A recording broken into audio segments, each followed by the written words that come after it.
It was sometime in late 1944, just after midnight. Rain hammered against the canvas roof of the temporary Allied command post somewhere near the Dutch border. The ground outside had turned into a thick, sucking layer of mud that swallowed boots and stalled supply trucks for hours. Inside the tent, tension was building. Maps were spread across a long wooden table. Rail lines, artillery positions, civilian zones, fallback routes, all marked in grease pencil and red ink. The operation scheduled for dawn was supposed to be quick, but something wasn't right.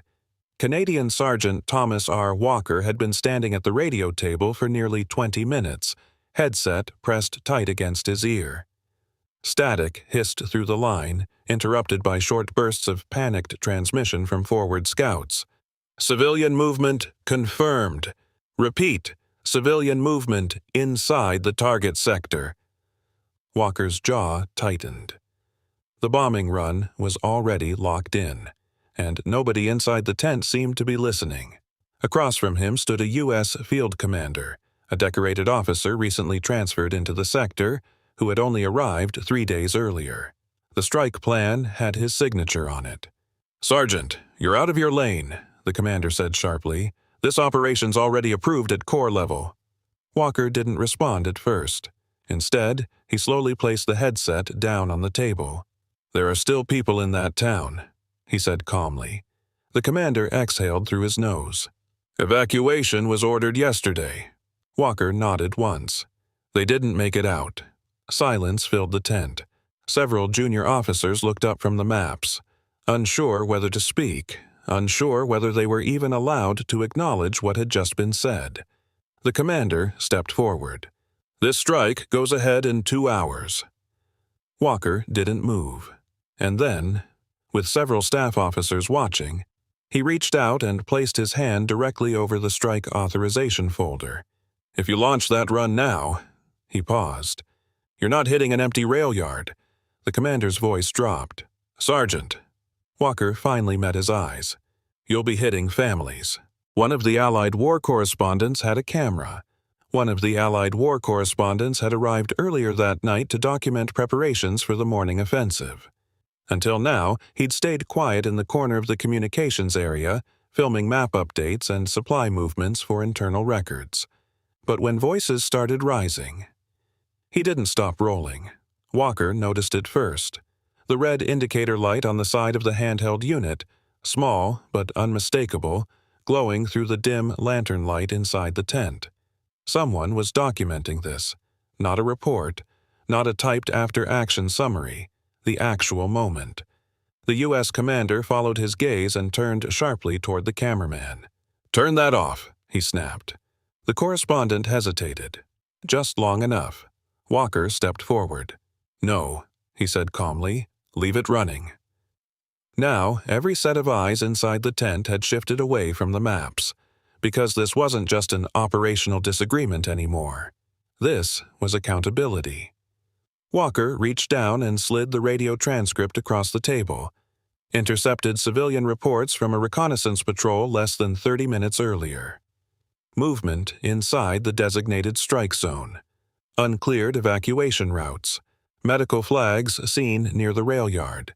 Families sheltering in maintenance tunnels beneath the depot. The commander didn't even look at the paper. Evacuation orders were given.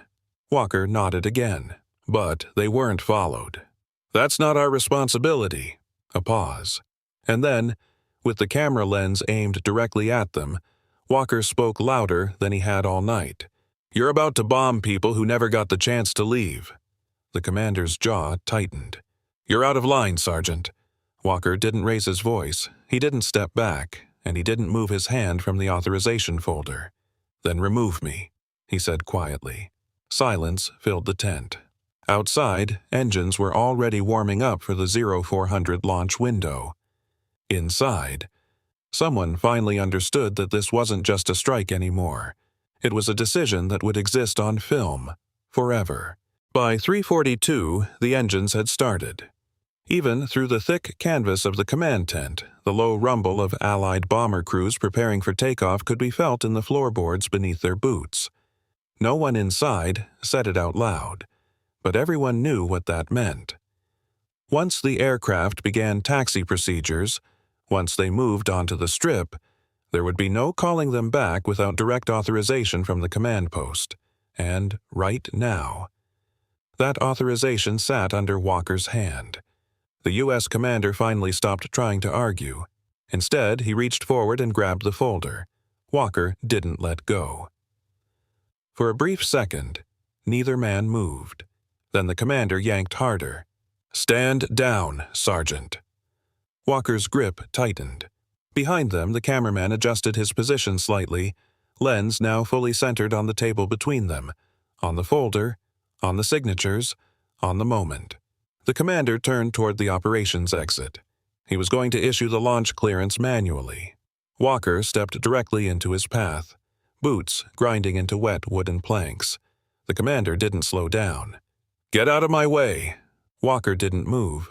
Outside, one of the engines roared louder, propellers cutting into the damp pre-dawn air. The commander tried to step around him.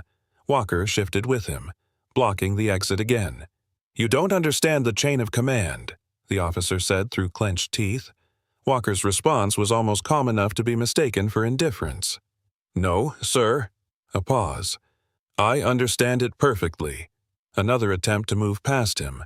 Blocked again. Now the commander's voice rose, loud enough that even the radio operators in the far corner stopped what they were doing. "The strike is going forward."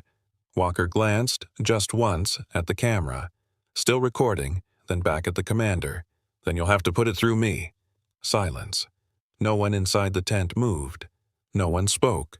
Because for the first time that night, someone had refused an order, and it was all on film.